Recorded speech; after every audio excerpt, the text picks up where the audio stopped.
Une production des studios Bass. L'épisode de cette semaine est une présentation du garage Arleco. Arleco, servir au-delà de la réparation.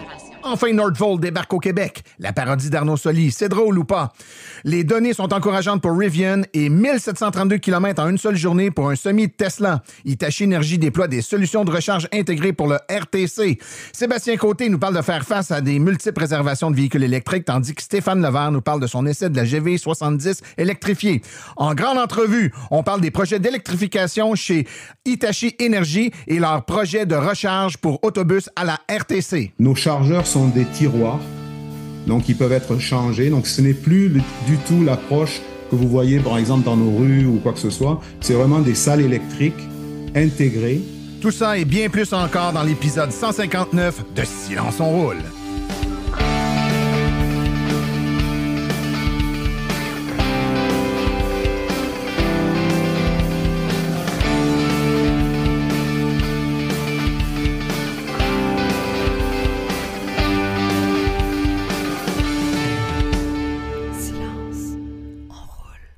Bonjour tout le monde, mon nom est Martin Archambault et c'est avec passion et plaisir que j'anime Silence on roule, le balado dédié 100% au transport électrique. Silence on roule est également le fier partenaire de l'Association des véhicules électriques du Québec. Mesdames et messieurs, quelle belle période de l'humanité pour animer un podcast qui traite de transport électrique avec les annonces, avec les nouvelles qu'on a ces temps-ci. C'est tout à fait fantastique. Écoutez, la nouvelle, la grosse nouvelle des 2 dernières semaines, c'est sans contredit l'annonce de l'arrivée de l'usine de Nordvolt qui va s'installer sur la rive sud de Montréal. Écoutez, je suis même pas certain que les gens mesurent l'ampleur de ce que cette usine-là implique. En fait, c'est ni plus ni moins que la phase 2 du fameux maître chez nous de Lesage. On vient là avec cette usine de cellules de batterie, on vient complètement compléter la chaîne d'approvisionnement qui va faire en sorte qu'on va avoir à la fois une indépendance, mais une capacité d'autoproduction de ce que ça prend pour les véhicules électriques ici au Québec sans être dépendant de plusieurs pays asiatiques pour nos batteries ou nos cellules de batterie. Je vous rappelle que l'usine va fabriquer les cellules. Là, les cellules de batterie servent à fabriquer des modules et ces modules-là, lorsqu'on les assemble, forment les batteries de véhicules électriques. Donc, on va être capable de tout fabriquer localement ici. C'est vraiment extraordinaire. C'est 3 milliards de fonds publics qui vont être investis sur un total de 7 milliards. Donc, le reste de l'argent, là, c'est des fonds privés ou d'autres fonds qui vont être mis pour le lancement de cette usine-là. Et c'est une réponse directe au IRA, là, le Inflation Reduction Act américain, qui est un crédit de taxe à la fabrication batterie par batterie. Donc, plus on fabrique de batteries, plus on a de crédit. Si on limite la fabrication de batteries, ben, on va avoir moins de crédit. On va vraiment être à la remorque de cette loi américaine-là, ce qui va nous permettre là, de garder notre avantage concurrentiel ici au Québec de façon vraiment intéressante. Pour vous donner une idée dans quoi c'est révolutionnaire, c'est que fabriquer des batteries ici, c'est fabriquer des batteries avec une énergie qui est propre. On sait que l'utilisation d'un véhicule électrique, ben, c'est écologique dans la mesure où les véhicules qui vont rouler avec des batteries n'émettront pas de polluants, mais on dit tout le temps c'est la fabrication de la batterie qui est l'élément polluant. Évidemment, plus on fabrique des batteries de façon propre, donc avec une énergie propre entre autres, ben moins notre batterie aura d'impact. Et juste des chiffres là, pour vous donner une idée. Actuellement, on sait que rouler électrique, c'est avantageux pas mal partout dans le monde. Actuellement, les batteries sont essentiellement faites en Chine. Là. Il y a quelques autres pays asiatiques, mais essentiellement la Chine. Et les batteries émettent 100 kg de CO2 par kilowattheure. OK? Donc, à 100 kg de CO2 par kilowattheure, une voiture électrique demeure avantageuse. On parle à Nordvolt d'amener cet impact-là à 10 kilos de CO2 par kilowattheure, donc une réduction de 90% de l'empreinte écologique. Imaginez, déjà c'est avantageux, puis on va réduire de 90% l'impact écologique avec ces batteries-là. Alors, je pense que ça vous aide à comprendre l'ampleur de l'importance de cette nouvelle qu'on ne saurait garder sous silence, à silence. On roule, bien entendu. Une autre nouvelle, et puis là, ben, je vais vous solliciter votre avis. Vous connaissez sûrement l'humoriste Arnaud Soli, qui a une émission qui s'appelle le Club Soli, si je ne me trompe pas trop.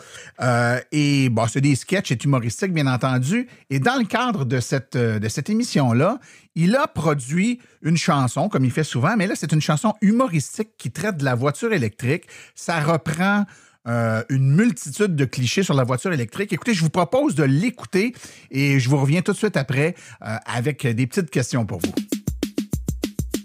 Char électrique, c'est pas pratique, mais au moins c'est cher. Char électrique, en train de charger depuis avant-hier. J'ai acheté un char électrique pour sauver la planète. Mais déjà, en sortant de l'usine, le mal était fait. Veux-tu de quoi au Saint-Hubert? On est pris 1 heure ici. C'est la seule place pour se brancher à Saint-Tite. Tu peux aller au chalet si le chalet est dans la même ville. Tu peux le prendre pour tes vacances si t'aimes ça faire la file. Mais quand il fait fret, l'autonomie rapetisse, exactement comme mon... Char électrique, c'est pas pratique, mais au moins c'est cher. Char électrique, ça risque d'attendre jusqu'en 2030. On dit que la technologie est pas encore aboutie. D'abord, pourquoi tu me vends la voiture aujourd'hui? Le char se conduit tout seul, ça c'est sick. Sauf qu'il est parti sans moi au Mexique. Solo de char électrique. Oh, c'est full silencieux. Je pense qu'il y a juste plus de batterie. Char électrique, c'est full facile de débarrasser de ses piles. Char électrique, tu sautes sur le gaz, mais ça coûte 100 000. Char électrique, char électrique.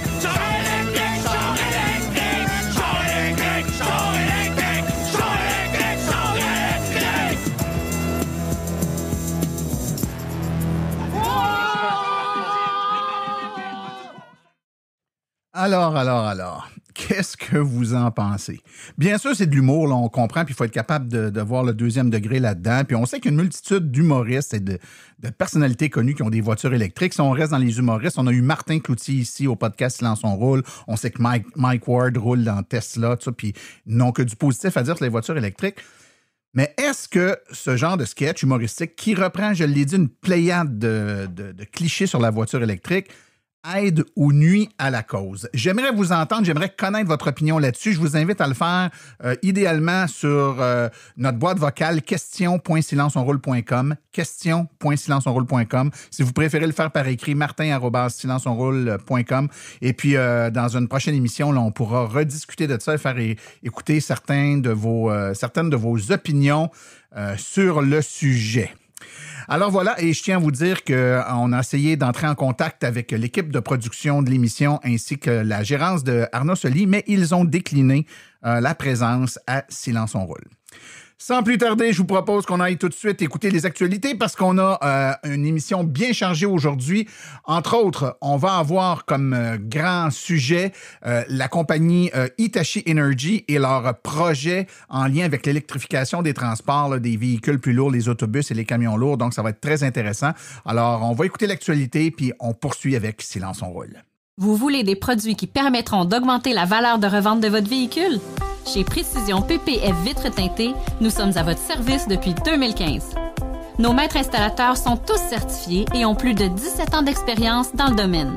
Nous offrons un service de qualité inégalé quant à la protection par pierre, les soins nanocéramiques ainsi que les vitres teintées.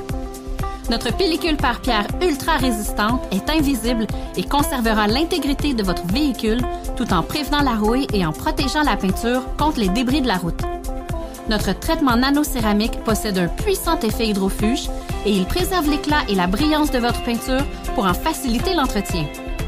Que ce soit pour votre voiture, votre résidence ou votre commerce, Précision PPF Vitres teintées est là pour vous offrir la multitude d'avantages qu'offre la teinte de vitre. Venez nous rencontrer au 1970 Boulevard des Laurentides à Laval. Appelez-nous au 450-490-4488 ou encore venez visiter notre page Facebook Précision PPF Vitres teintées. Nous comblerons vos exigences tout en vous offrant la qualité que vous recherchez. Les actualités sont une présentation de Bourgeois Chevrolet, le spécialiste du véhicule électrique au Canada. Contactez-nous au bourgeoischevrolet.com ou au 450-834-2585. La société suédoise de batterie Nordvolt a annoncé, vous le savez, la semaine dernière, la construction d'une usine de batteries de véhicules électriques de 5,2 milliards de dollars américains, soit 7 milliards canadiens, à McMasterville, au Québec, sa première usine en dehors de l'Europe. L'usine aura une capacité annuelle de production de batteries de 30 gigawattheures au début, puis de 60 gigawattheures par la suite. Selon Nordvolt, le site de 170 hectares accueillera la fabrication de cathodes, de cellules, ainsi que le recyclage des batteries. La loi sur la réduction de l'inflation, le IRA, adoptée l'été dernier, est l'un des facteurs qui a permis à l'entreprise de se décider et de bâtir la nouvelle usine au Québec. L'emplacement répond à l'une des clauses d'admissibilité au crédit d'impôt fédéral pour les véhicules électriques qui, en vertu de l'IRA, inclut la production nord-américaine de batteries de véhicules électriques. L'IRA a pris l'industrie par surprise, a déclaré Paolo Ceruti, cofondateur de Nordvolt et ancien dirigeant de Tesla, dans une entrevue qu'il a accordée à Reuters. Il a ensuite déclaré que Nordvolt avait réuni une sélection de sites intéressants il y a environ un an, accélérant le processus au début 2023. Certains sites aux États-Unis ont été envisagés, a déclaré Ceruti à Reuters. Le site canadien a finalement été choisi en partie en raison de l'accès aux matières premières et aux énergies renouvelables, ainsi qu'à l'abondante expertise sur le terrain. Les expertises de S&P Global Mobility affirment que le Cybertruck de Tesla offre aux propriétaires actuels de Tesla une autre raison de rester fidèle à la marque. Tesla bénéficie du taux de fidélisation de la clientèle le plus élevé parmi tous les constructeurs automobiles et les analystes estiment que le Cybertruck pourrait l'accroître. Actuellement, les fidèles propriétaires de Tesla sont plutôt limités lorsqu'il s'agit de faire une mise à niveau car la gamme du constructeur automobile ne comprend que 2 berlines, le modèle 3 et le modèle S et 2 multisegments, soit le modèle Y et le modèle X. Cependant, l'arrivée du Cybertruck dans les prochaines semaines pourrait offrir plus de variants selon S&P Global Mobility. Le Cybertruck est considéré par Ken Chiu, qui suit les données de fidélité de Tesla à titre de directeur associé du service conseil chez S&P Global Mobility, comme un élément vital pour conserver les fans de Tesla au sein de la marque. D'autres produits Tesla qui élargiraient les portefeuilles sont également considérés comme essentiels pour que la marque maintienne son haut taux de fidélité. De nouveaux records rapprochent Rivian de la réalisation de ses prévisions annuelles. Les nouvelles données trimestrielles de production et de livraison de véhicules électriques de Rivian révèlent un autre trimestre exceptionnel et des progrès significatifs en production. Au cours du troisième trimestre de 2023, la société a produit 16 300 véhicules électriques dans son usine de Normal dans l'Illinois, soit 121 % de plus qu'il y a un an, établissant un nouveau record. En termes de livraison de véhicules, Rivian rapporte 15 564 unités en hausse de 136 % par rapport à l'an dernier. Le semi de Tesla a parcouru 1732 km en une seule journée lors d'essais indépendants. Ça s'est produit lors d'un test très innovant et ça permet d'avoir beaucoup d'ambition pour ce camion lourd pour les prochaines années. Il a été lancé l'année dernière et PepsiCo est l'une des premières compagnies qui est client du Tesla Semi et elle a affirmé que le Semi est capable d'une autonomie de plus de 800 km en une seule charge. Ces dernières semaines, une organisation indépendante aux États-Unis, le North American Council for Freight Efficiency, a testé les camions de PepsiCo, les Semi, ainsi que les camions électriques dans le cadre d'un défi appelé Run for Less. L'un des points forts du défi qui a duré 18 jours a été le Semi de Tesla qui a parcouru 1732 km ou 1076 000 en une seule journée. On va en parler un peu plus longuement dans notre grande entrevue dans quelques instants, mais Hitachi Energy a déployé avec succès une solution centralisée de recharge d'autobus électriques multivéhicules pour le réseau de transport de la capitale, le RTC, l'agence de transport collectif de la grande région de Québec. La technologie a été sélectionnée pour être testée dans le cadre d'un projet pilote en 2022 à la suite d'un appel d'offres remporté par Hitachi Energy. Ce projet de 3 ans représente une étape importante vers l'électrification ultime de l'ensemble des parcs d'autobus de l'infrastructure du RTC. Le projet pilote fournit également des données précieuses sur les meilleures stratégies de recharge pour un grand nombre de véhicules. La technologie sélectionnée pour le projet pilote est la solution Grid eMotion Fleet d'Hitachi Energy, un système de recharge intégré capable de fournir des capacités de charge de plusieurs mégawatts adaptées aux exigences des flottes d'autobus urbains. Le système nécessitant 60 % moins d'espace que les systèmes de recharge conventionnels et une diminution de 40 % du câblage de dépôt. Cette solution de réseau a été prise et a été déployé dans les projets pour le transport durable de certains des plus grands systèmes de bus urbains à travers le monde, notamment Londres, les Royaumes-Unis, Berlin, l'Allemagne, ainsi que la Suède et l'Australie.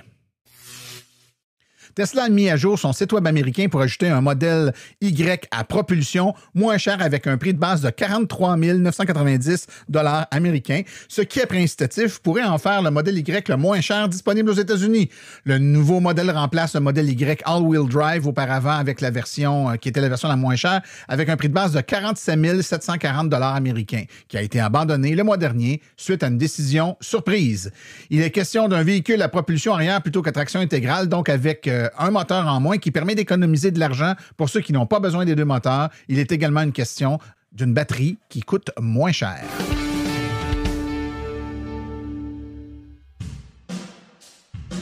La chronique « Par où commencer ?» est une gracieuseté de l'Association des véhicules électriques du Québec. Devenir membre est un incontournable pour tout futur ou nouvel électromobiliste. www.aveq.ca.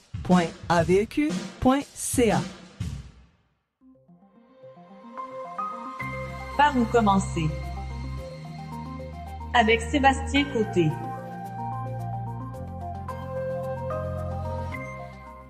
Et de retour avec moi en studio, notre collègue et ami Sébastien Côté. Bonjour Sébastien. Bonjour Martin. Petite question comme ça, as-tu commencé à magasiner ton costume d'Halloween? Ça fait longtemps que je me déguise plus. Bien un temps, hein, où c'est les parties costumées nous intéressent un peu, ouais. Écoute, on va se déguiser, toi et moi, aujourd'hui, en personne clairvoyante, parce que c'est un sujet d'actualité depuis déjà quelques années. Plusieurs de nos auditeurs sont dans cette situation-là. On a mis notre nom sur 1, 2, 3, 4 réservations de voitures. Des fois, 2-3 fois la même voiture chez 2-3 concessionnaires de la même marque, mais dans des villes différentes. Et parfois, pour des modèles de voitures différentes, on a réservé une ID4 ici, une Ioniq 6 là-bas, puis on a peut-être une Polestar qui est en attente. Puis là, en plus, on voit que des prix ont baissé pour Tesla. Et là, on se dit, laquelle de toutes ces réservations-là, pour laquelle je vais céder? Est-ce que c'est la première qui va être disponible? Est-ce que c'est le meilleur deal du moment? Ou pire encore, est-ce que je vais prendre la première disponible parce que c'est disponible là, même si ça ne répond pas aux critères qui m'ont amené à faire des réservations chez l'un ou l'autre des concessionnaires? Donc, une grosse question, laquelle de mes réservations je dois prioriser quand j'en ai plusieurs?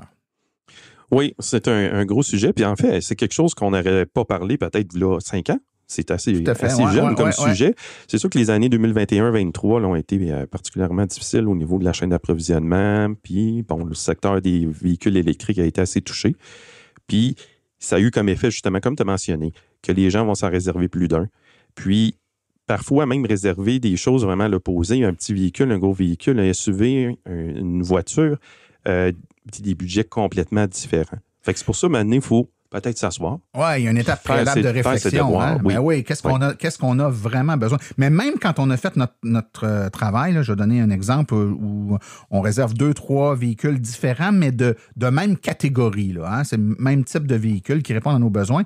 Ben, la journée où on a fait la réservation, il y a peut-être 12, 18, 24 mois. La réalité était peut-être différente d'aujourd'hui. Réalité économique. Les taux d'intérêt ont grandement changé. Il y a des voitures qui étaient intéressantes il y a 2 ans, mais avec les taux d'intérêt actuels, peuvent l'être un peu moins. Il y a même des modèles de véhicules que lorsqu'on l'a réservé, le véhicule venait avec certaines fonctionnalités ou certaines options. Puis au fil du temps, le manufacturier les a enlevés. Donc, si on accepte le véhicule dans 6 mois, 1 an, ben ça va être un véhicule qui aura des options différentes de celles qu'on avait choisies au moment où on a fait la réservation. Donc, ça peut peut-être venir nous bouleverser un peu dans nos réflexions, là.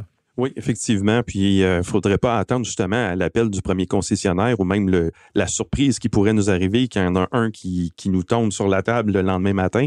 C'est pour ça que toujours peut-être essayer de se reposer la question, pas tous les mois nécessairement, mais plus le délai est long, plus les facteurs que tu viens de mentionner vont arriver. Donc, il faut vraiment être prêt à cette disponibilité qui pourrait vous arriver soudainement. Puis, tous les facteurs vont affecter cette décision-là. Si vous êtes pressé de recevoir un véhicule, si vous avez une location qui se termine, tout ça, ça va peut-être changer beaucoup de facteurs dans le choix du véhicule. Nos critères vont peut-être être un peu moins serrés parce qu'on est mal pris puis ça prend absolument un véhicule, effectivement. Puis plusieurs personnes se sont retrouvées au fil du temps dans des situations comme celle-là où on accepte un véhicule qui n'est peut-être pas exactement celui qu'on aurait pris, avoir eu tout disponible. C'est pas lui qu'on aurait pris, mais des fois, c'est notre deuxième choix, puis c'est correct aussi, mais des fois, c'est notre 3e, 4e, 5e choix, puis on l'accepte un peu en se bouchant le nez. Est-ce qu'on doit vraiment s'embarquer dans des paiements pour X nombre d'années d'une voiture de ce prix-là, alors que c'est pas celle qu'on veut vraiment? C'est cher à payer. Puis en fait, il faut vouloir rouler électrique, là. Oui. C'est pour ça que je vais juste retoucher certains éléments qu'on a déjà vus dans une de mes premières chroniques, là, qu'on disait quelle auto est la meilleure. On disait que c'était la voiture qui va répondre à vos besoins. Fait que ça serait bon peut-être d'avoir votre petit tableur à côté de vous sur chacun des véhicules que vous avez réservés ou peut-être que vous pensez à les réserver aussi dans les nouveautés qui sortent. Donc, vraiment, vous reposez les mêmes questions des autonomies, le besoin d'autonomie que vous avez besoin quotidiennement, occasionnellement. Les autonomies augmentent sur tous les véhicules. On a une moyenne quand même assez similaire sur le marché maintenant. Donc, le critère est peut-être un peu moins important, mais après ça, l'utilisation principale du véhicule, là, vous avez réservé peut-être parce que votre beau-frère vous a dit, bon, telle marque ou tel modèle, mon concessionnaire a une grande disponibilité, puis là, vous êtes allé là, mais il ne fait pas partie de vos... Il ne répondra pas à votre utilisation du véhicule parce que vous allez l'utiliser pour une vocation familiale, mais il n'y a pas beaucoup de place. Donc, vraiment, repensez à toutes ces questions-là. Avez-vous besoin de remorquer, de transporter des vélos? Puis aussi, combien de temps vous avez devant vous? Comme on mentionnait tantôt, évidemment, lui que vous préférez, bien, ce ne sera pas le premier qui va arriver. Oui, souvent, c'est comme ça. La nature est ainsi faite, ou ce qu'on nous propose. Puis, il arrive aussi, Sébastien, où on a des choix. Donc, on a déjà, par exemple, réservé 3 modèles de véhicules différents. Puis, on se dit, ben peu importe lequel des 3 va être disponible en premier, ils me conviennent. Mais là, à un moment donné, on voit une 4e marque qui fait un spécial qui baisse ses prix de quelques milliers de dollars, disponibilité immédiate. Et là, c'est un véhicule auquel on n'avait jamais songé. Donc, notre réflexion initiale qui nous a amené à nous mettre sur 3 listes, elle n'avait pas tenu compte du tout de ce modèle-là pour plusieurs raisons. Et là, on fait comme « Ah, je pourrais l'avoir tout de suite. » Et là, on est tenté d'effacer ou d'oublier les réflexions qu'on a faites pour les 3 modèles qu'on a réservés et de se garrocher sur le premier venu uniquement parce qu'il est disponible. Il faut faire attention, là, c'est dangereux comme comportement, ça. Oui, parce que là, on met un facteur que l'être humain, ça peut nous jouer des tours, c'est le côté émotif, le côté émotion. On pourrait être pressé à y aller, mais il faut toujours revenir à nos questions de base. Comme j'ai mentionné, votre petit tableur va vous permettre d'avoir, OK, lui est arrivé, il y a ci, il y a ça. Oui, il va être très bon, mais est-ce qu'il va correspondre à tout? Est-ce que je saute dessus? Il faut vraiment faire attention à ça. Oui. Au-delà du modèle, il arrive aussi, puis on l'a entendu souvent, les gens ont réservé, puis là, je dis n'importe quoi juste pour illustrer le propos. Par exemple, une Ioniq 5 grise avec, telle grosseur de batterie, puis tout ça. Mais là, il y en a une qui ressemble à ce qu'on a demandé, une Ioniq 5, mais pas la même couleur. Ou telle option qu'on avait demandé qui n'est pas là, mais elle serait disponible tout de suite. Et là, on nous la pousse en disant, tu devrais prendre celle-là, elle est disponible. Je le sais qu'il n'y a pas telle option que tu voulais, mais on ne le sait pas quand est-ce qu'on va l'avoir avec l'option que tu as demandé, mais celle-là est disponible maintenant. Et là, on laisse tomber certaines fonctionnalités. Parfois, quand on fait notre liste, il y a des incontournables. Donc, il y a des trucs qu'on dit ça le prend absolument, mais des fois, il y a des éléments que c'est des nice to have, comme on dit dans la langue de Shakespeare. Là. Donc, c'est cool si on l'a, mais si on ne l'a pas, c'est pas la fin du monde. Donc, on peut revoir peut-être certaines de nos positions pour avoir le véhicule plus vite. Effectivement. Bien, souvent, on est du genre à se gonfler peut-être ou à surévaluer ce qu'on aurait vraiment besoin. À ce moment-là, comme si tu viens de mentionner, on a mis ce qui est primordial puis ce qui est secondaire. Surtout, par contre, allez pas vers quelque chose qu'un item primordial que vous seriez prêt à laisser tomber. Faites attention à ça parce qu'il ne faudrait pas regretter quand même votre choix au final. Si, mettons, même la semaine d'après, vous pourriez avoir l'appel de l'autre véhicule que vous vouliez. Fait que soyez vraiment sûr de ce côté-là que les incontournables, sortez pas de là. Sébastien, il y a un point que je veux qu'on traite en terminant qui est, je pense, qui est important. C'est-à-dire que des fois, on fait le choix d'un véhicule avec un modèle, des options, puis tout ça. Il n'est pas disponible. Et là, on voit arriver, puis on n'a pas le choix. Tu l'as dit tantôt, hein, des fois, notre location qu'on a actuelle a fini, puis là, ça nous en prend un. Là, on est dans le trouble là, si on n'en a pas un à court terme. Et là, par magie, il y a un autre modèle qui serait disponible, qui n'est pas du tout ce qu'on voulait. Et là, il y en a qui ont le réflexe de dire, je vais acheter celui-là pour ne pas être à pied. Puis dans 2 mois, 3 mois, quand mon autre va être disponible, je vais revendre lui. Le prix des usagers, et le marché est bon pour l'usager, donc je ne perdrai pas trop à le revendre. Je vais revendre celui-là qui aura 3 mois, puis je vais aller reprendre l'autre. Mais là, il faut faire attention. Là, quand on fait des flips rapides comme ça, avec les subventions, là, il y a des précautions à prendre. Hein? On ne fait pas ce qu'on veut. Oui, au fédéral, c'est bon vraiment dans l'année civile. Donc, si on est dans la même année civile, on n'aura pas le droit d'une deuxième subvention. Puis au Québec, je pense qu'on a le droit jusqu'à 3 demandes. Mais il faut rester 3 ans immatriculé au Québec ou des critères comme ça. Donc, il faut faire attention avec les subventions là, pour ne pas se faire avoir. Là. Effectivement. OK. Donc, ce qu'on a à retenir de tout ça, mon cher Sébastien, c'est qu'il faut éviter les gestes, je dirais, impulsifs ou un peu trop émotifs quand le téléphone sonne, que c'est pas prévu, puis qu'on nous offre une belle voiture électrique, mais qui n'est pas exactement ce qu'on voulait. Ça ne veut pas dire qu'on ne peut pas la prendre, mais il faut remettre en relief les critères qui nous ont amenés à faire certains choix, puis s'assurer qu'on ne passe pas à côté de ça, simplement pour être capable de dire qu'on a une voiture électrique vite. Donc, il faut s'assurer qu'elle réponde bien à nos besoins, très importants. Les gens qui auraient des questions à te poser, mon cher, on fait ça comment? Par courriel à sébastien.côté@silenceonroule.com. Mon cher Sébastien, on se reparle au mois de novembre? Oui. Bon ben, à la prochaine, mois prochain. Martin. Ciao. Au revoir.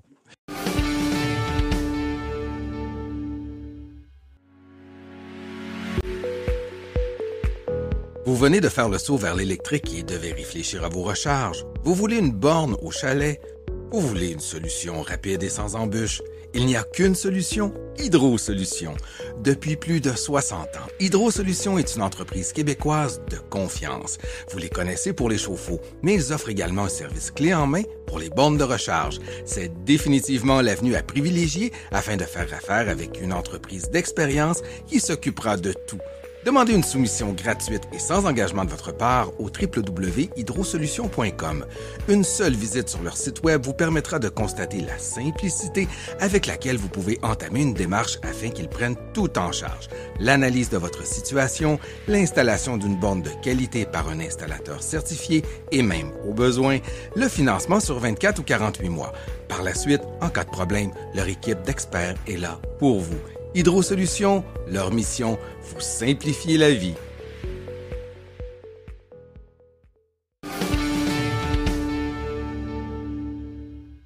Alors aujourd'hui, je suis en compagnie de Daniel Simounet, qui est vice-président chez Hitachi Énergie pour l'industrie des transports en Amérique du Nord. Monsieur Simounet, bienvenue à Silence on roule. Bonjour Martin, merci. Ben, écoutez, d'entrée de jeu, peut-être un peu nous situer ce qu'est Hitachi Énergie. Le nom Hitachi est bien connu, je crois, là, de la majorité des gens sur la planète, mais Hitachi Énergie particulièrement, qu'est-ce que c'est? Qu'est-ce que vous faites? Eh bien, Hitachi Énergie, en fait, on est un chef de file mondial en technologie de l'énergie, de systèmes énergétiques. Donc des technologies d'électrification, que ce soit par exemple des transformateurs, ce sont des appareils, des disjoncteurs, etc., jusqu'à l'utilisation électrique jusque dans nos foyers. Donc en fait, on donne la technologie, on fabrique la technologie. Et en fait, Hitachi Énergie vient d'un groupe qui était avant, à l'époque, on était la division réseau électrique de ABB. Et elle a été rachetée, cette division-là, il y a 3 ans maintenant. Et maintenant, on s'appelle Hitachi Énergie. Donc, on fait partie de la grande famille de Hitachi. Excellent. Et là, donc, vous fabriquez des pièces ou des composantes électriques pour des systèmes de puissance. Donc, on parle de composantes qui sont physiquement assez grosses et qui sont faites pour gérer des systèmes à haute puissance, ou vous faites également des pièces pour à plus petite échelle ou à plus petite puissance? Oui, alors on est vraiment comme vous l'avez dit, hein, on est vraiment dans la grosse puissance. Notre clientèle est a été majoritairement toujours au niveau des utilités électriques, donc des Hydro-Québec de ce monde, ou ailleurs en Amérique du Nord ou ailleurs dans le monde. Donc nous, c'est évident qu'on a dans notre ADN, c'est la puissance, c'est des hautes tensions. Donc on parle de transmission à haute tension. On est un des leaders pour les systèmes, par exemple de transmission à haute tension en courant continu. On parle de mégawatts et multi-mégawatts. Et alors oui, on descend. On va aller dans des applications évidemment plus petites. Mais je vous dirais que on n'est pas dans le foyer, par exemple, pour des chargeurs. Si on parle de la mobilité électrique, hein, on n'est pas au niveau des chargeurs de niveau 2 ou ce type-là. On est dans une autre dimension. D'accord. Ben, on s'en va tranquillement vers là, M. Simonet, puis c'est intéressant parce qu'évidemment, à Silence on roule, on parle de mobilité électrique. Donc, vous avez, par la force des choses et par le type de produit que vous développez, vous êtes appelé à travailler sur des projets ou des réalisations en lien avec la mobilité électrique.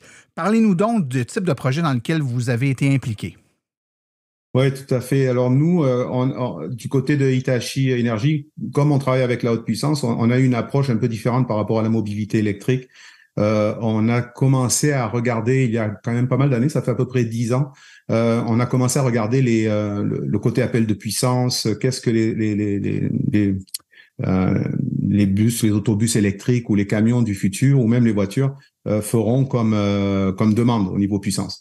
Alors, on a développé des technologies de haute puissance dans les centaines de kilowatts et on est maintenant rendu au mégawatt, donc aux milliers de kilowatts.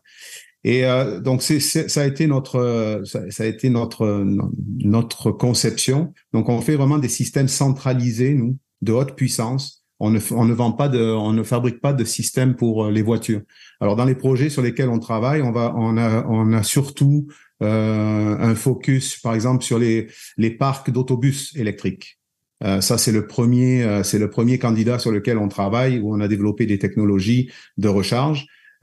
Très optimisé, centralisé, qui nous permet un peu de faire ce qu'on dit en anglais du scale-up, donc de la mise à l'échelle, on va dire en français, où on parle de gros dépôts avec des centaines d'autobus ou des centaines de camions, où une approche avec additionner des chargeurs ne fonctionnera pas. Donc nous, on a développé vraiment des solutions du côté de Hitachi Energy, des solutions centralisées qui nous permettent d'aller chercher cette alimentation électrique pour des garages ou autres. Je vous arrête tout de suite, oui. M. Simonet. Parce que je trouve ça super intéressant. Vous nous parlez, par exemple, de parcs d'autobus qu'on doit alimenter, qu'on doit recharger, puis vous nous dites, on essaie d'y aller avec une approche qui est différente que d'accumuler plusieurs chargeurs. Concrètement, vos solutions, qu'est-ce qu'elles proposent de différent d'une solution où on installe plusieurs bornes rapides, par exemple, dans un dépôt avec une grosse alimentation à l'extérieur, puis on alimente toutes ces bornes-là pour être capable de recharger les véhicules. Qu'est-ce que vous offrez de différent? Eh bien, le problème lorsque vous commencez à avoir avec l'approche traditionnelle, c'est que les chargeurs actuels vont être des chargeurs qui se branchent on dit en tension faible, à basse tension. Donc, lorsque vous commencez à accumuler les puissances, vous obtenez des courants qui commencent à devenir énormes. Vous avez besoin d'avoir une infrastructure à partir de la distribution, donc de l'utilité électrique. Vous devez grossir cette installation-là, donc qui va amener de la tension moyenne jusqu'à la tension basse. Et là, vous avez des infrastructures qui sont énormes. Vous êtes pas optimisé, c'est-à-dire que vous accumulez des transformateurs dans toute la chaîne et vous avez un espace requis qui est énorme. Donc au lieu de voir une approche centralisée ou dans laquelle vous pouvez optimiser, donc au lieu d'avoir par exemple une vingtaine de transformateurs, et nous ce qu'on fait c'est que finalement on se limite à 2 ou 3, on intègre ça dans notre technologie complètement centralisée. Nos chargeurs sont des tiroirs, donc ils peuvent être changés, donc ce n'est plus du tout l'approche que vous voyez par exemple dans nos rues ou quoi que ce soit. C'est vraiment des salles électriques intégrées qui peuvent en plus permettre qu'on puisse rajouter des compartiments plus tard, etc. Donc, c'est vraiment très conçu pour les flottes de transport ou dans lesquels vous avez 20, 30 autobus et vous n'avez pas d'espace souvent dans ce genre d'entrepôt. C'est un gros défi d'électrifier de nos jours des dépôts, des garages d'autobus, puis ça va être le même problème au niveau commercial. Vous avez un gros problème d'espace, puis après vous avez un gros problème au niveau intégration avec le réseau électrique. Et nos systèmes nous permettent de se brancher directement à la tension moyenne. Quand vous parlez de tension moyenne pour nos auditeurs, M. Simonet, oui. Vous parlez de quelle tension? On parle de 25 kilovolts, par exemple, autour de ça. Alors que les systèmes traditionnels que vous allez voir vont être au Canada, à 600 volts. Vous voyez? Donc, nous, on se branche directement sur la tension de distribution donc de Hydro-Québec, ce qui nous permet donc d'autres avantages. Donc, je vous ai dit, il y a un avantage d'espace. Il y a un avantage d'intégration, aussi d'efficacité, parce que là, vous travaillez avec des tensions plus hautes, donc vous allez chercher plus d'efficacité. Et le fait que notre système soit centralisé, ça permet une intégration aussi moins complexe. Donc, au lieu d'avoir des transformateurs, une chaîne avec des transformateurs, des disjoncteurs, etc., nous, on rassemble tout ça dans une solution pour le client. Et là, le client, lui, peut se permettre d'avoir une installation bien plus facile. Et en plus, on peut sauver beaucoup de temps dans l'installation et éliminer beaucoup de risques. Donc, il y a beaucoup d'avantages. D'accord. Et est-ce que cette solution-là, vous parliez que c'est quelque chose qui est bien adapté, par exemple, aux autobus. Est-ce qu'il y a des sociétés de transport au Québec qui font affaire avec cette solution-là que vous proposez? Oui, bien exactement. C'est là où j'allais en venir par rapport au projet. Vous me demandiez tout à l'heure les projets sur lesquels on travaille. Alors, on a Hitachi Energy, c'est une entreprise mondiale. On a plusieurs projets déjà qui sont dans des grandes villes, comme à Berlin, on a à Londres, on en a aussi à Vasteras. Donc, on a plusieurs installations. La première installation, en fait, elle va être d'ailleurs inaugurée. On est très fiers de l'inaugurer en début octobre. C'est avec le réseau de transport de la capitale. Le RTC. Donc, on a livré une solution qui va être, c'est un projet pilote. Le RTC était très soucieux de voir comment ils allaient pouvoir régler justement le problème d'électrification dans leur garage. Et ils ont voulu tester plusieurs technologies, comprendre la technologie pour du grand déploiement. Donc, c'était pas juste un test qu'ils voulaient faire sur des autobus électriques, ils voulaient aussi s'assurer de valider certaines choses par rapport au déploiement futur. Et ils comprenaient les enjeux justement d'électrification par rapport à l'entrée électrique, etc. Donc, on a livré ce projet-là. On est très fiers. C'est un projet on parle à peu près d'1 mégawatt, là, le système qu'on a offert. Et là, ce qui est intéressant avec ce projet-là, c'est qu'il y a plusieurs prises, différents types de prises. Le RTC voulait tester les prises traditionnelles, les prises comme pour les voitures électriques, qu'on appelle CCS. Mais aussi, il teste la technologie à pantographe, qui est une technologie de connexion automatique par le toit sur les autobus. Donc, ça va leur permettre de valider un peu toutes ces technologies-là et prendre leurs décisions par rapport aux futurs appels d'offres. Et est-ce que cette technologie-là que vous proposez dans ce cas-là pour le RTC avec les autobus, c'est une technologie qui serait adaptée dans un contexte, par exemple, de transport de marchandises, par exemple, un transporteur qui va faire l'acquisition de, je sais pas moi, de camions Lyon ou Volvo électriques, etc., et qui a besoin d'avoir une infrastructure de recharge en dépôt, est-ce que c'est une solution qui est adaptée aussi au contexte de transport de marchandises? Oui, tout à fait. En fait, en ce moment, on est en train d'installer pour ce marché-là, on est en train d'installer un système en Californie avec la compagnie Penske qui va essayer qui va justement tester la technologie pour s'assurer que tout fonctionne. Dans le cas de ce qu'on voit au niveau du commercial, c'est une approche qui est plus avec les prises, par contre, prises standards. On ne voit pas une application avec les pantographes, par exemple, comme je vous disais tout à l'heure, parce que ça nécessite une modification sur les camions, une standardisation que le marché ne veut pas actuellement. Il regarde pour d'autres standards, et ce sont des standards qui sont plus de type prise manuelle, vous voyez. Mais notre technologie s'applique très bien, en effet, parce que à la fin, c'est pas la prise qui est le seul élément. C'est ce qui est important, c'est que l'électrification passe par ces convertisseurs, ces chargeurs, et les enjeux sont les mêmes. que vous soyez dans une société qui ont, par exemple, qui a une centaine d'autobus dans leur garage, ben, c'est la même chose au niveau du commercial. Vous allez avoir des gros camions de classe 8 et qui vont se rassembler à des endroits pour se recharger, et il y en aura des cinquantaines et plus. Donc, des mégawatts encore à gérer. Une question qui me vient en tête, c'est que lorsque, par exemple, une petite entreprise avec 2-3 véhicules électriques décide d'électrifier son garage, par exemple, on va interconnecter les bornes et ça va être sur l'entrée électrique, par exemple, dans le cas d'une entreprise qui est alimentée en triphasé. On va être sur l'entrée électrique. Et évidemment, l'énergie consommée va être facturée par Hydro-Québec, par exemple, ici au Québec, parce que, il y a le compteur électrique qui est là puis qui mesure. Dans votre cas, étant donné que vous êtes connecté directement sur le 25 kV, comment est facturée l'énergie? Est-ce que Hydro-Québec vient installer un compteur séparé pour votre application? Oui, en général, c'est une discussion avec... Alors, tous les utilités électriques sont un peu différents. Dans ce cas-là, ça sera un compteur séparé, en effet, pour cette entrée-là.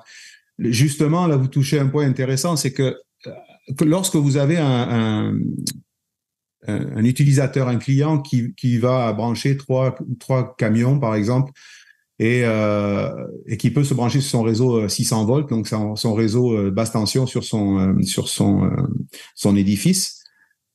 À un moment donné, il va arriver vite à la capacité maximale. Nous, on a des cas là aux États-Unis, tout de suite, vous branchez 2-3 camions, là, ça y est, là, ils sont déjà à la limite.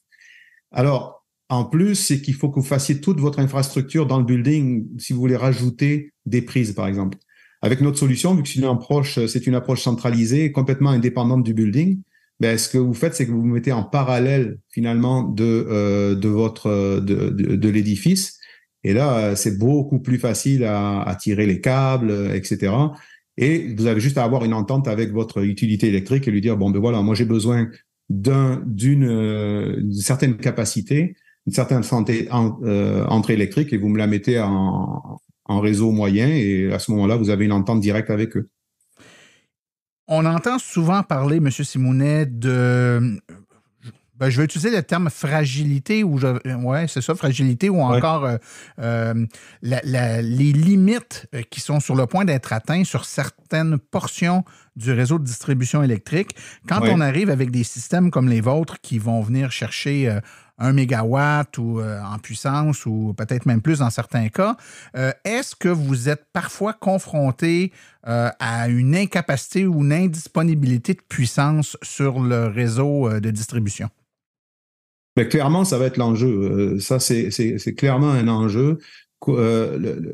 La puissance, l'appel de puissance qui est nécessaire dans ce genre par exemple, de garage, c'est pas prévu encore. Donc, tout le monde travaille là-dessus. C'est sûr que là, en ce moment, les utilités électriques, évidemment, commencent à planifier ça pour s'assurer qu'il n'y aura pas ce problème. Mais vous avez touché un bon point. C'est dans le réseau de distribution lui-même qu'il va y avoir des ennuis. Regardez, nous, on a plusieurs clients aux États-Unis en ce moment qui sont dans les villes, parce que évidemment, on est en train de faire un focus en ce moment sur les autorités de transport.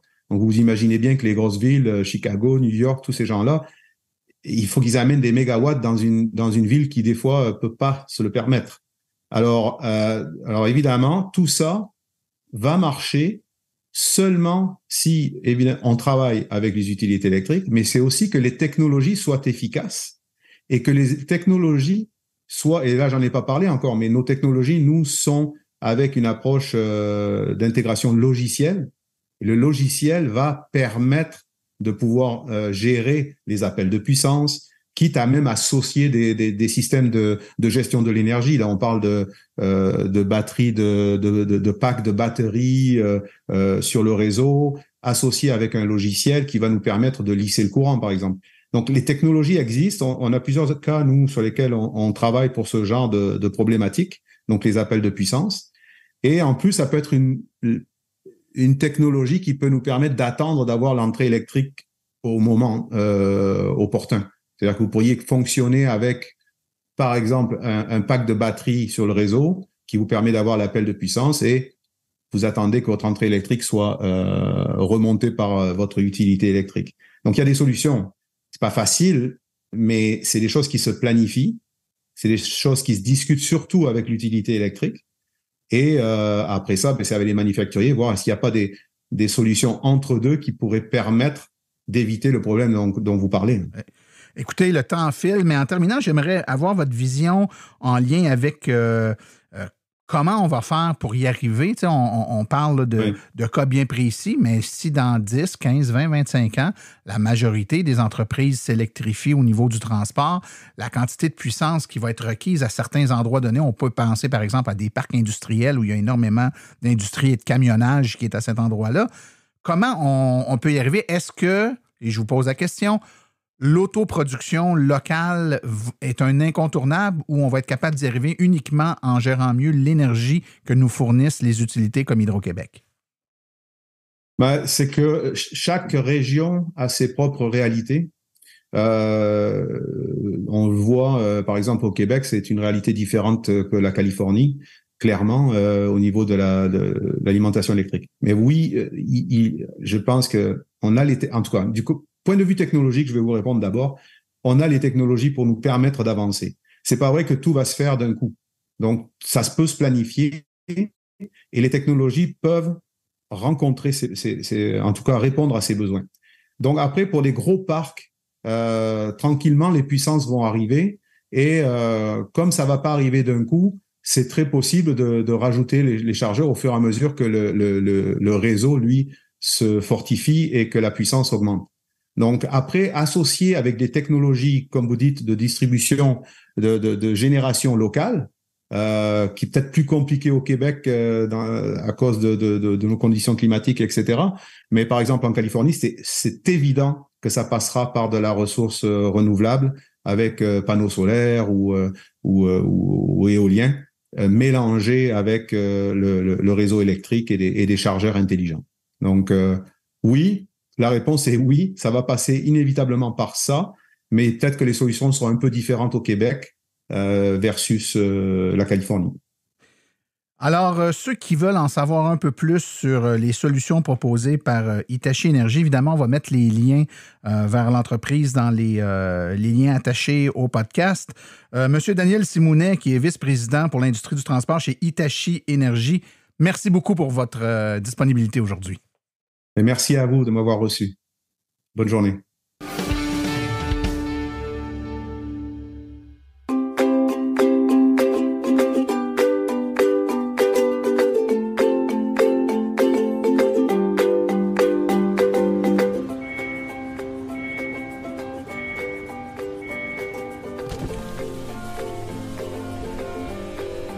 C'est vrai que ça brise moins, mais il y a quand même un minimum d'entretien à faire sur nos voitures électriques. Quand est venu le temps de faire l'entretien de mon véhicule, j'ai choisi de faire confiance à l'équipe d'Arleco plutôt que le concessionnaire. Ça fait maintenant 3 générations que cette entreprise familiale chouchoute nos voitures et ils ont été parmi les premiers à s'engager activement dans l'électrification des transports tout en adoptant des procédures et des produits sains pour l'environnement. Avec ses techniciens spécialement formés à l'entretien et réparation des voitures hybrides et électriques, Arleco nous offre aujourd'hui la même qualité de service sur nos VE qu'elle a toujours livré depuis bientôt 40 ans.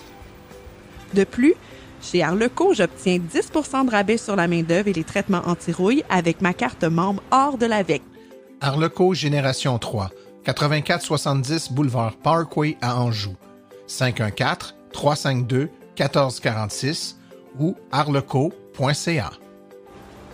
Arleco, servir au-delà de la réparation.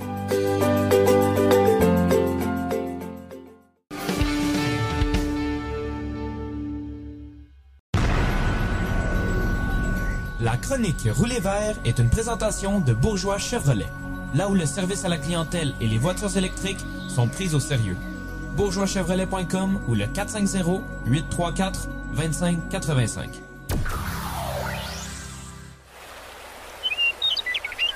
Rouler vert avec Stéphane Levert.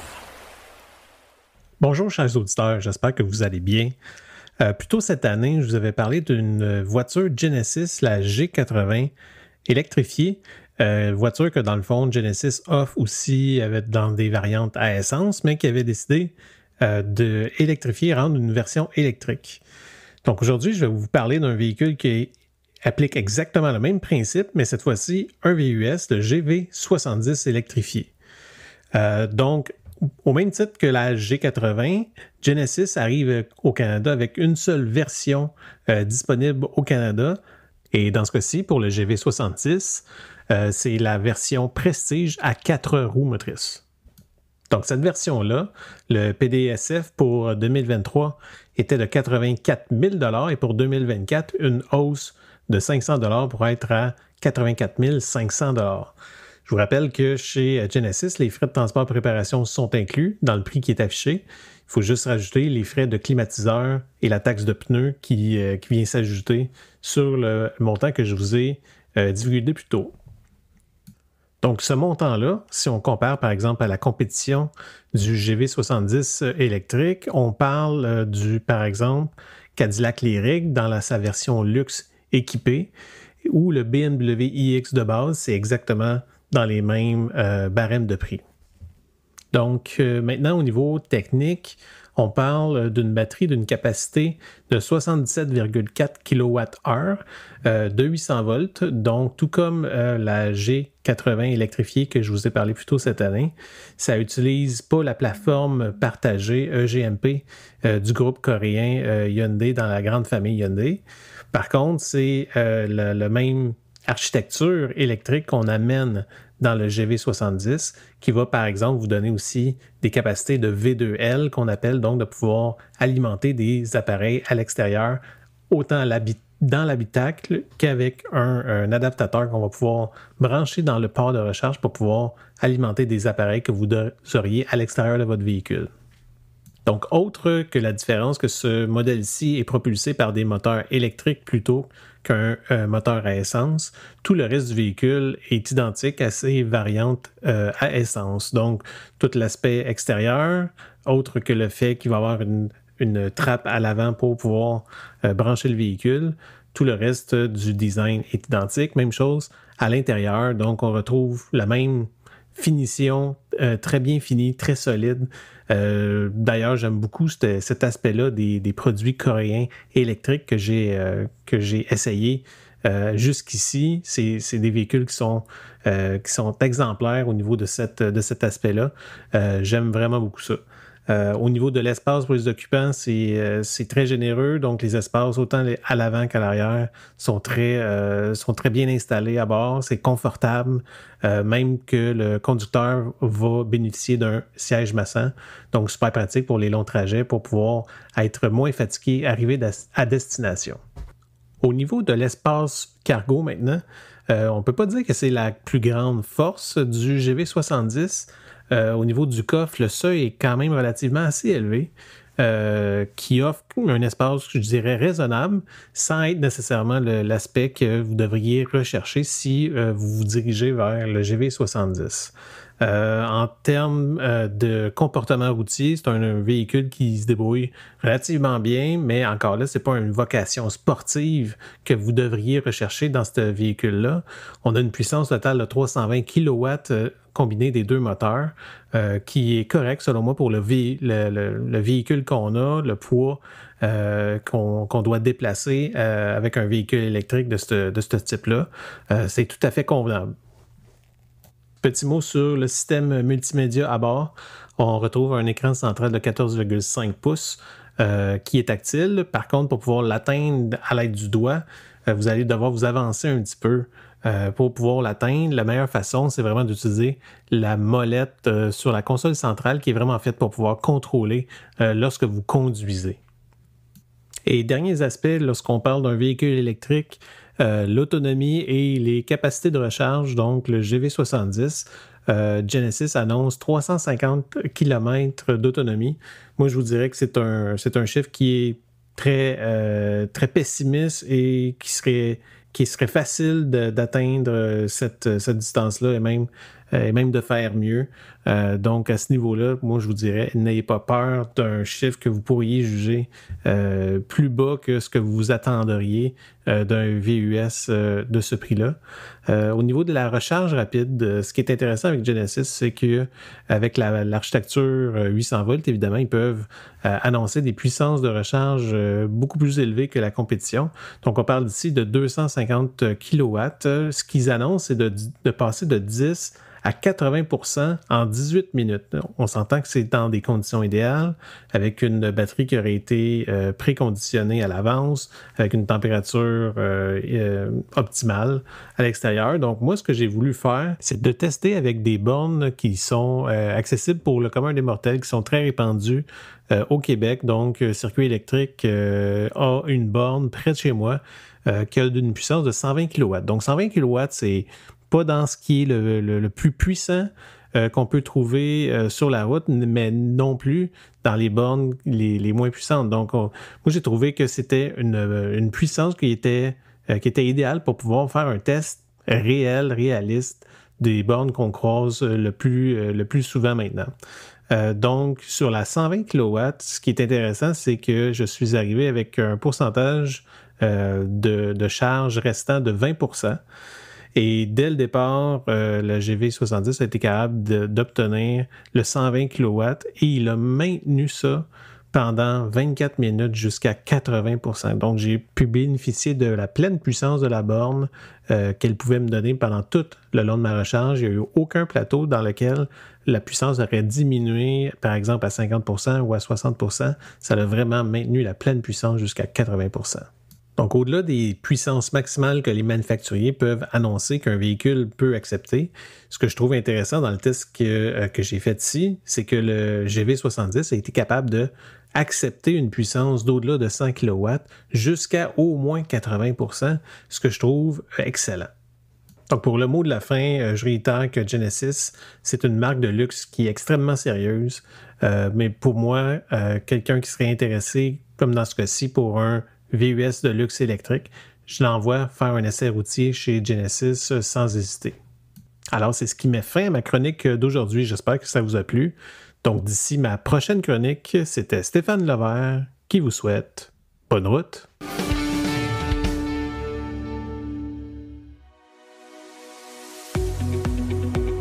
Avec le coût du carburant qui explose et l'enjeu climatique à nos portes, c'est le moment de se tourner vers des solutions durables.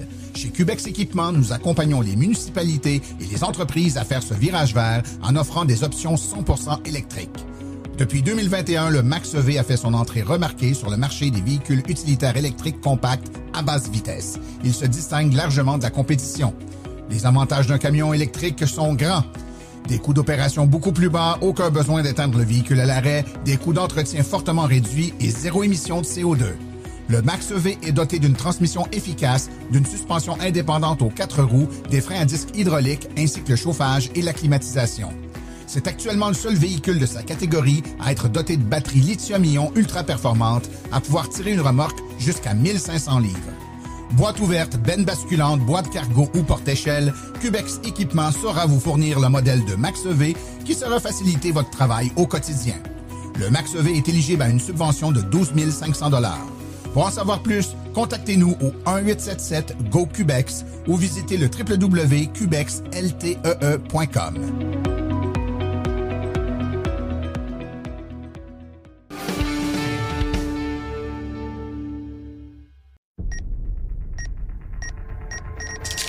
Comprendre son auto en 60 secondes, top chrono. Une question qui revient souvent, c'est est-ce que je peux me fier au GPS de ma voiture, aux bornes qui sont présentées là-dedans pour savoir où je dois aller me charger? Vous devez savoir que votre voiture a été livrée avec une version de GPS avec des cartes qui contiennent des bornes de recharge, bien entendu, mais ces cartes-là sont, la majeure partie du temps, non dynamiques, donc se mettent pas à jour au fur et à mesure où des nouvelles bornes apparaissent. Vous devez donc, à intervalles réguliers, 1 an, 2 ans, aller chez votre concessionnaire et faire mettre à jour votre GPS de voiture, ce qui est coûteux coûteux. Donc, on va vous charger pour cette opération. Sachez que vous pouvez cependant utiliser des applications mobiles qui, pour la plupart des voitures, peuvent être utilisées sur le tableau de bord via l'interface Android Auto ou Apple CarPlay. Et ces applications mobiles, que ce soit celles du circuit électrique ou d'autres, vous présenteront en temps réel les bornes de recharge et au fur et à mesure où des nouvelles bornes apparaissent, ces dernières seront incluses automatiquement dans votre outil.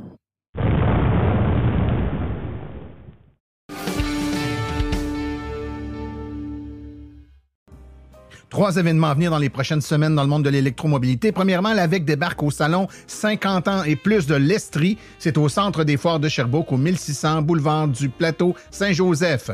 Le relais électrique se recharge au Salon du véhicule électrique. C'est du 10 au 12 novembre au centre BMO de Saint-Hyacinthe, au 2730 avenue Beauparlant. Venez essayer toutes les voitures électriques disponibles sur le marché. Et le relais électrique se recharge au Salon international de la femme de Québec. C'est du 18 au 19 novembre au centre des foires de Québec, Expo Cité.